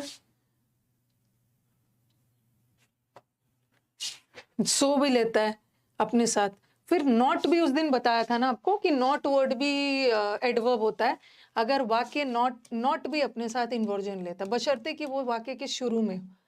यहाँ तो नॉट बीच में है, इन्वर्जन नहीं लेगा, बट यहाँ लेगा। Not a single word, he could नहीं होगा, कुड ही स्पीक। एक बार मैं फिर से आपको रिवाइज करवा दूंगी।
लिख लिया सबने? ये भी हो गया। और अब आ जाओ TOO वाला। TOO, ये भी इन्वर्जन लेता है। लिटिल। अब आप बोलोगे मैम लिटिल तो आपने एडजेक्टिव में पढ़ाया था। ठीक है, लिटिल तो आपने एडजेक्टिव में पढ़ाया था, लेकिन little as an adverb inversion लेता है। ये देखो मैंने लिखा ही नोज। अच्छा देखो यहाँ पे ही न्यू लिटिल। लिटिल आपने एडजेक्टिव में भी पढ़ाया था और लिटिल एडवर्ब भी होता है। यहाँ का जो मैंने लिखा I have little money. I have little money, तो मनी क्या हो गया? मनी नाउन है और नाउन की विशेषता बताने के लिए एडजेक्टिव चाहिए, तो यहाँ का लिटिल एडजेक्टिव हो गया। बट मुझे यहाँ लिटिल को एज एन एडवर्ब यूज करवाना है। यहाँ लिटिल किसकी विशेषता बता रहा है? ही न्यू लिटिल। उसको इस इंसिडेंट के घटना के बारे में बहुत कम पता था, तो न्यू की विशेषता बता रहा है ना, ये न्यू वर्ब है, तो यहाँ का लिटिल एडवर्ब हो गया। और लिटिल भी अपने साथ इन्वर्जन लेता है, बशर्ते कि वो सेंटेंस के शुरुआत में हो। ओके, लिटिल ही डिड नहीं होगा, डिड ही। बट बीच में है तो इन्वर्जन नहीं चाहिए। उसी तरह टू बीच में है तो इन्वर्जन नहीं चाहिए, और टू सेंटेंस के शुरुआत में है तो इन्वर्जन चाहिए। टू वी ही वॉज नहीं, was he to do the work.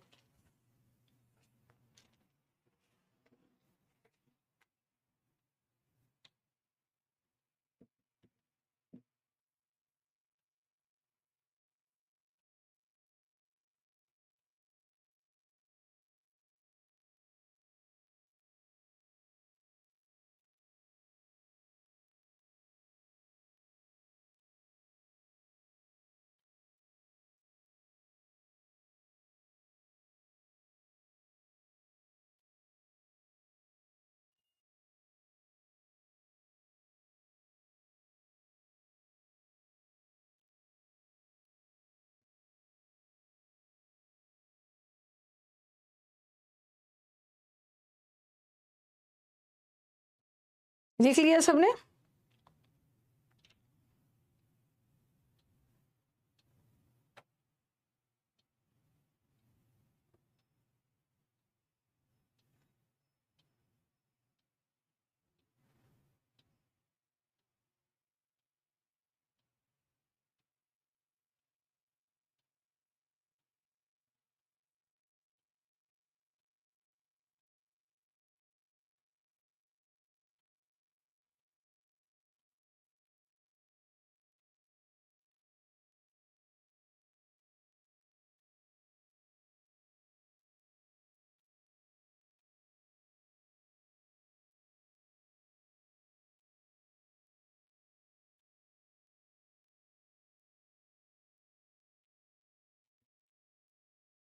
ठीक है, ये भी हो गया।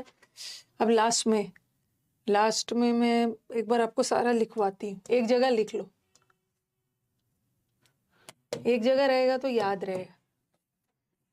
एडवर्ब्स, लेकिन ये भी याद रखना है कि ये सारा तब होगा जब ये सेंटेंस के शुरुआत में हो। एडवर्ब्स विच, इसमें 2 एक्स्ट्रा ऐड करवाऊंगी। Adverbs which take inversion. कौन सा एडवर्ब अपने साथ इन्वर्जन लेता है? इन्वर्जन मतलब सब्जेक्ट से पहले वर्ब और फिर सब्जेक्ट। ठीक है, तो उसमें कौन कौन सा एडवर्ब आपको करवाया है? एक तो हमने शुरू में लिखा था, कौन कौन सा एडवर्ब इन्वर्जन लेता है? हार्डली, ठीक है, एक ही साथ लिख दे रही हूँ। स्कार्सली, ये सारे एडवर्ब अपने साथ इन्वर्जन लेगा बशर्ते कि सेंटेंस के शुरू में। हार्डली, स्कार्सली, शेल्डम, ठीक है, सो, TOO वाला too. Little as an adverb, little को not as an adjective, little as an adverb अपने साथ इन्वर्जन ले। ठीक है, और क्या करवाया था? लिटिल, नेवर है, नॉट है, नॉट है। इतने ही याद रखना है, इतने ही याद रखना है। बट इसमें से 2 मैं और करवाऊंगी जो एग्जाम में आता है, इससे ज्यादा आपको याद नहीं करना है। 2 और वर्ड। अब देखो, एक याद रखो, हियर। हियर भी एडवर्ब होता है, जगह बताने वाले वर्ड्स एडवर्ब होते हैं, एडवर्ब ऑफ प्लेस। और एक वर्ड एग्जाम का फेवरेट है, अंडर। या तो एडवर्ब हो या तो एडवर्बियल फ्रेज हो, दोनों अपने साथ इन्वर्जन लेता है। अंडर नो सर्कमस्टांसेस, इसकी हिंदी क्या है कि मतलब किसी भी परिस्थिति में ये काम नहीं करना है, अंडर किसी भी परिस्थिति में ये नहीं करना है। ओके, ये भी एग्जाम में आता है, ऐसा दे देंगे। अंडर नो सर्कमस्टांसेस, किसी भी परिस्थिति में मैं आपकी हेल्प नहीं करूंगी, आई विल हेल्प यू। अब आप कैसे पता करोगे कि ये अंडर नो सर्कमस्टांसेस क्या है? ये जो अंडर नो सर्कमस्टांसेस है, ये पूरा क्या है? 3 वर्ड से बना है। 2 या 2 से अधिक वर्ड से बने हुए वर्ड को क्या बोलते हैं? फ्रेज। अब ये कौन सा फ्रेज है? किसकी विशेषता बता रहा है? किसी भी परिस्थिति में मैं तुम्हारी हेल्प नहीं करूंगा, विल हेल्प की। और विल हेल्प वर्ब है, और वर्ब की विशेषता बताने के लिए एडवर्ब चाहिए। तो ये सब तो एडवर्ब था, बट ये एडवर्बियल फ्रेज है क्योंकि 3 वर्ड का है। तो चाहे हमारा वर्ड एडवर्ब से शुरू हो, चाहे हमारा वर्ड एडवर्बियल फ्रेज से स्टार्ट हो, वो भी अपने साथ इन्वर्जन लेगा। तो आई विल नहीं होगा, क्या होगा? Will I, will I help you.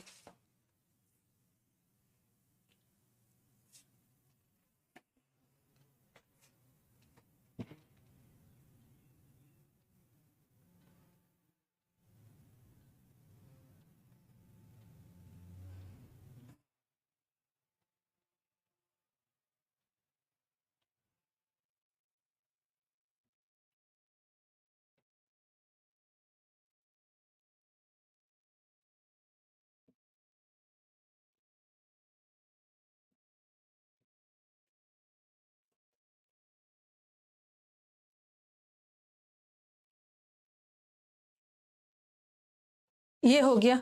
और एक हियर वाला भी आता है, ऐसा दे देंगे, हियर। ऐसा लिखा हो, देखो आ रहा है मेरा दोस्त, देखो यहाँ मेरा दोस्त आ रहा है, हियर कम्स माई फ्रेंड, ऐसा वाला आएगा। जस्ट सी, मेरा फ्रेंड आया, तो आप बोलोगे मैम यहाँ इन्वर्जन क्यों हो रहा है? माई फ्रेंड तो सब्जेक्ट है और सब्जेक्ट के पहले व्यू वर्ब क्यों आ रहा है? क्योंकि हियर यहाँ पे क्या है? एक एडवर्ब है और एडवर्ब से वाक्य स्टार्ट में होगा, एडवर्ब से वाक्य स्टार्ट होगा तो इन्वर्जन लेगा ना। अगर यही सेंटेंस रहता माई फ्रेंड इज हियर, मेरा फ्रेंड यहाँ है, तो हियर तो बाद में आ रहा है, तो यहाँ इन्वर्जन नहीं चाहिए सब्जेक्ट के बाद। ओके, तो ये वाला इन्वर्जन था। अब ओनली चलते हैं, ओनली से भी एरर्स आता है।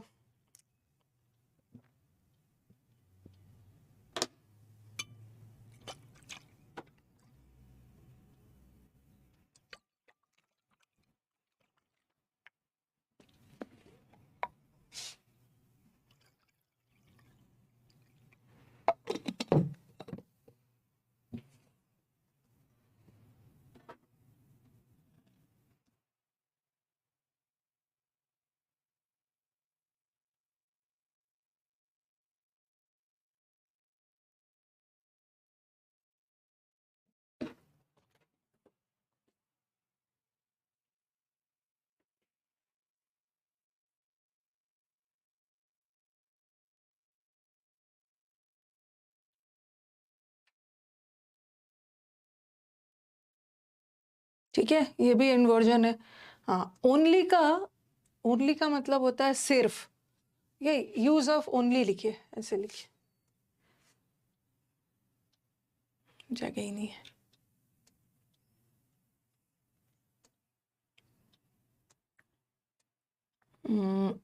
रुको,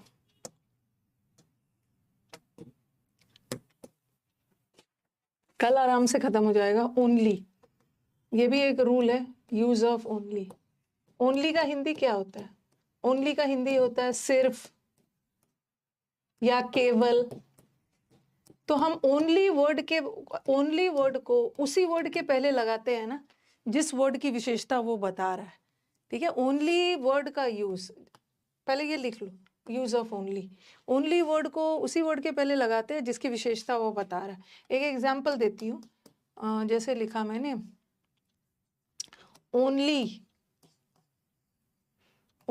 she knows the truth।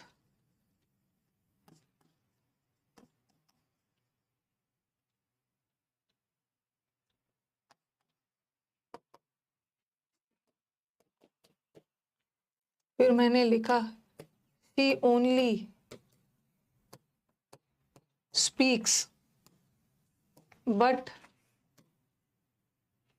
she never helps me। सिर्फ बोलती है बट मेरी हेल्प नहीं करती। फिर लिखा she only spoke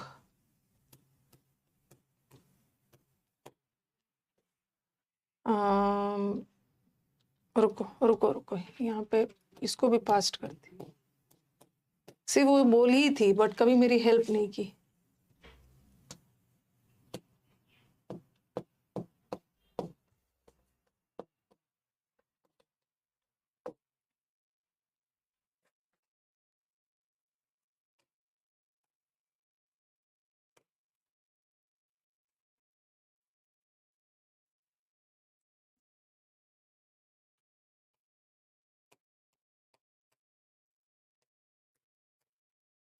ओनली करके खत्म करती हूँ, कल आपका एडवर्ब आराम से खत्म हो जाएगा, थोड़ा सा बचा है। आप इसको लिखो,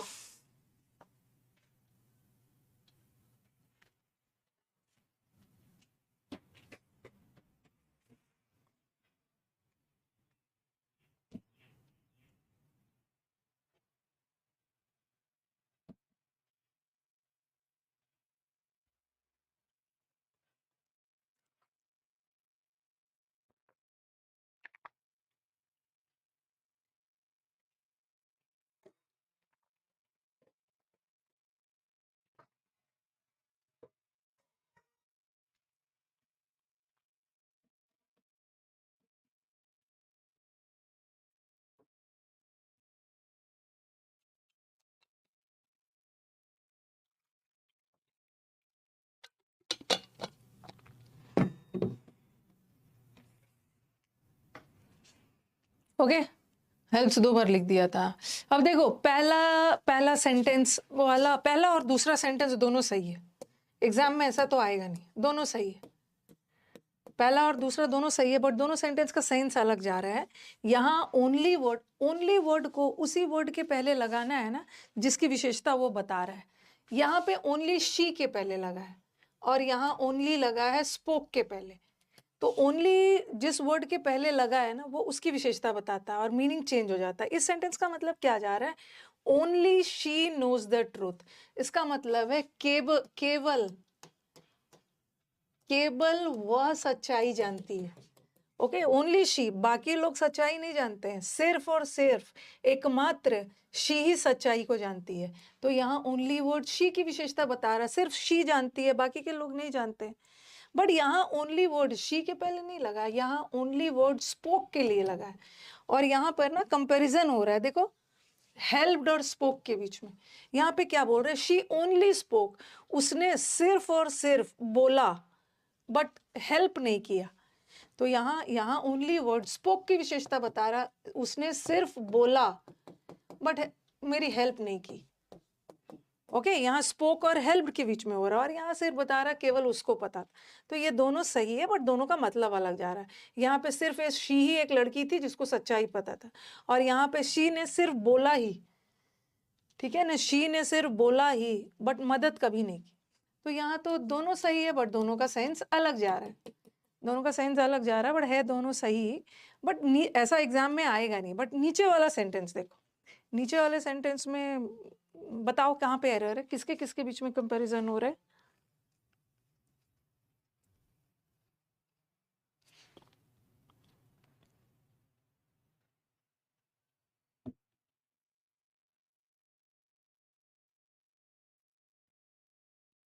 किसके किसके बीच में हो रहा है, she only spoke and everybody was silent. She सिर्फ बोली थी बट मदद नहीं की। तो यहाँ हेल्प्ड और स्पोक के बीच में हो रहा है, बट यहाँ हेल्प्ड और स्पोक के बीच में नहीं हो रहा है। शी ओनली, सिर्फ शी ने कहा लेकिन बाकी सारे लोग चुप थे।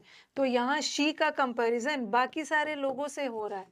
यहाँ ऊपर वाले सेंटेंस में स्पोक और हेल्प का हो रहा था, बट यहाँ पे शी और एवरीबडी का हो रहा है ना, तो पोजीशन गलत है। यहाँ ओनली को स्पोक के पहले नहीं आना चाहिए, शी के पहले। ओनली शी, सिर्फ शी ने बोला और बाकी सारे व्यक्ति साइलेंट, तो ये गलत था।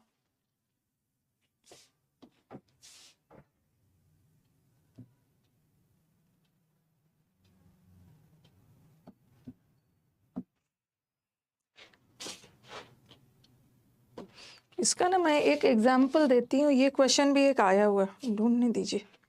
एक सीईओ वाला सेंटेंस आया था एग्जाम में, she discussed with the CEO, ऐसा कुछ था। शी डिस्कस ओनली, नहीं ओनली द सीईओ डिस्कस्ड, ऐसा कुछ था।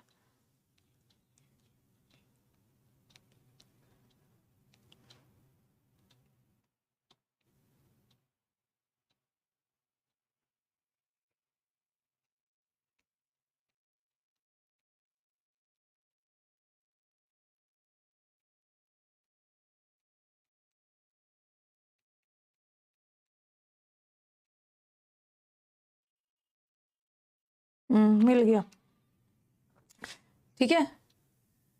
एक क्वेश्चन आया था, ये भी आया है आपके 2017 के पेपर में, ठीक है, ओनली वाला था ये, 16 अगस्त 2017 के पेपर में आया था, शिफ्ट 2 में।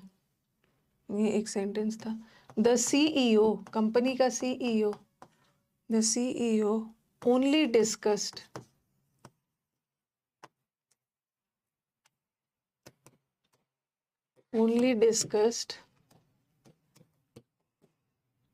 द न्यू वेंचर,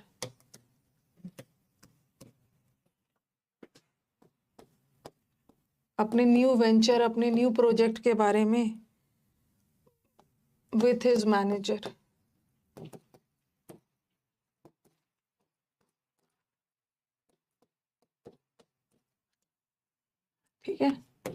और नो एरर लास्ट वाला। अब ये ओनली का ही एरर है, देखो जरा।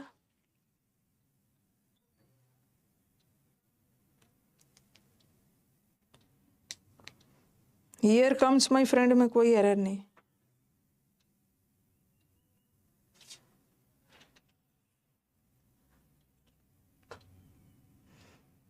बताओ कहाँ पे एरर है?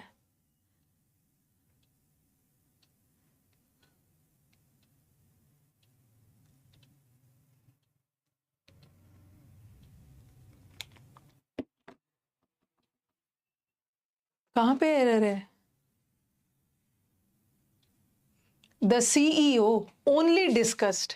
ओनली डिस्कस मतलब सिर्फ डिस्कस किया, सीईओ ने सिर्फ डिस्कस किया, बाकी कुछ डिस्क नहीं किया। तो ये जो ओनली वर्ड है डिस्कस के पहले, ये डिस्कस की विशेषता थोड़ी बता रहा है, ठीक है, ये डिस्कस की विशेषता थोड़ी बता रहा है।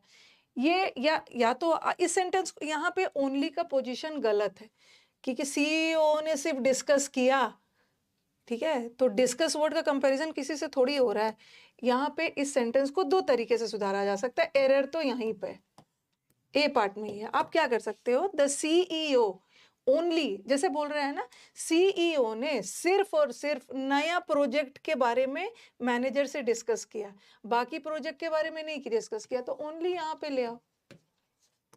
द सीईओ डिस्कस्ड, ये ओनली ना न्यू प्रोजेक्ट की बात कर, न्यू प्रोजेक्ट की बात कर रहे हैं। द सी ओनली द या only CEO discuss the new project, बाकी लोगों ने नहीं किया। अगर हम ओनली लगा देते हैं ना नोएस, अगर मैंने ऐसा लगा देते तो ये कोई बहुत ज्यादा सेंस नहीं दे रहा। ओनली द सीईओ, ठीक है, आप ये भी बोल सकते हो, लेकिन ये उतना सेंस नहीं। ओनली द सीईओ मतलब सिर्फ और सिर्फ सीईओ ने डिस्कस किया, बाकियों ने नहीं डिस्कस किया। अरे कंपनी का सीईओ है तो वही डिस्कस करेगा ना, ऐसा बोल सकते हो कि सीईओ ने सिर्फ नया प्रोजेक्ट के बारे में डिस्कस किया, बाकी सारे प्रोजेक्ट के बारे में मैनेजर से डिस्कस नहीं किया। ये भी रख सकते हो, ये भी रख सकते हो, लेकिन ज्यादा अप्रोप्रिएट जा रहा है यही बात। ये 17 के पेपर में आया था। हाँ, अब एक और आया था, देखो ये मत लिखना, ठीक है, ये वाला तो बता दिया, सिर्फ वही बोल सकती है, बाकी कोई नहीं बोलेगा, और यहाँ पे वो सिर्फ बोल ही सकती है, कुछ करेगी नहीं, ये मत लिखना। अब बताओ, शी ओनली स्पोक एंड, अच्छा ये भी करवा दिया, ही ओनली नहीं होगा, ओनली, इसको, ये तीनों को नहीं लिखना, इसको लिखना, शी ओनली आंसर 2 क्वेश्चंस।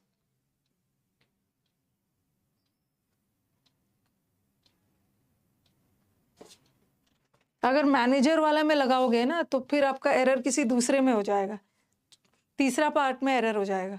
अगर ओनली को उठा के मैनेजर के पास डालोगे तो तीसरा पार्ट में एरर हो जाएगा, बट एरर तो ओनली वाले पार्ट में रखना है ना, ए पार्ट में। शी आंसर्ड, उसने सिर्फ आंसर किया 2 क्वेश्चन, सिर्फ आंसर किया की विशेषता नहीं बता रही, सिर्फ 2 क्वेश्चन को आंसर किया। She answered only 2 questions, only only.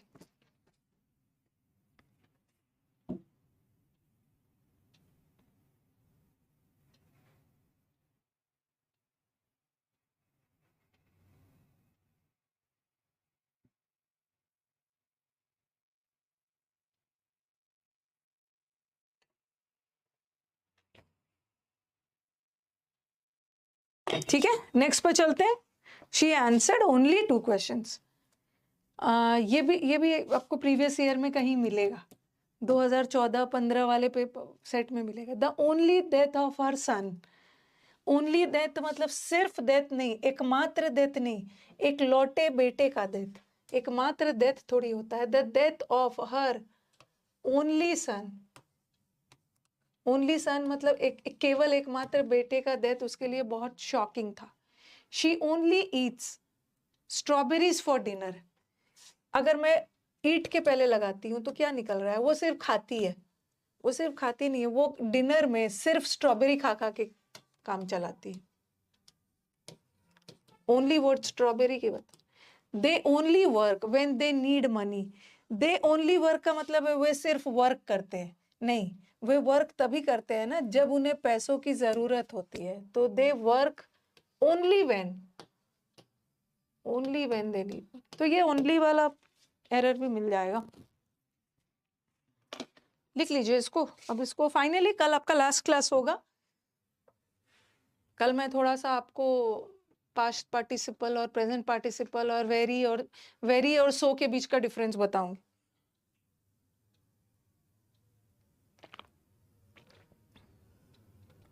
Very और सो में क्या डिफरेंस है, TOO वाला पे डिस्कस करेंगे।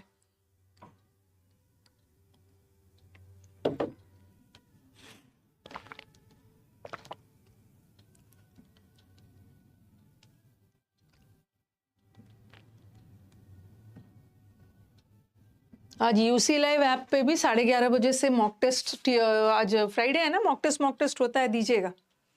नहीं नहीं नहीं, इतना मेरे को हड़बड़ी नहीं, मैं किशोर आपको क्लास से उठा के बाहर फेंकूंगी, ज़्यादा स्मार्ट बनने की कोशिश मत करो। इवन का मतलब भी होता है, इवन वर्ड के पोजीशन से भी एरर आता है। He can even do this work, okay, और he can do even this work, ये जो बोल रहे हैं ना, इवन का मतलब होता है भी, वो इस काम को भी कर सकता है। तो दिस वर्क मतलब ये काम को भी कर सकता है, बाकी को भी कर सकता है, इसको भी कर सकता है। तो ये जो इवन वर्ड है ना, कर सकता है कि विशेषता नहीं बता रहा है, इस काम को भी कर सकता है, तो इवन वर्ड को दिस वर्क से पहले लाना, okay. He can even do this work नहीं होगा, ही can do even this work.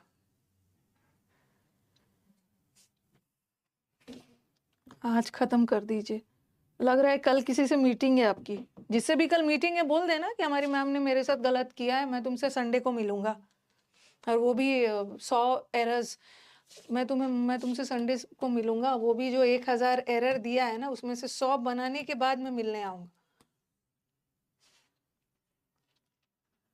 ठीक है। कल हम लोग इनफ वैसे करवा दिया, लेकिन फिर कर लेंगे, इनफ बच गया है, और स्टिल और येट बचा, छोटे छोटे चीज बचा है, फेयरली रैदर है, कल खत्म हो जाएगा आपका।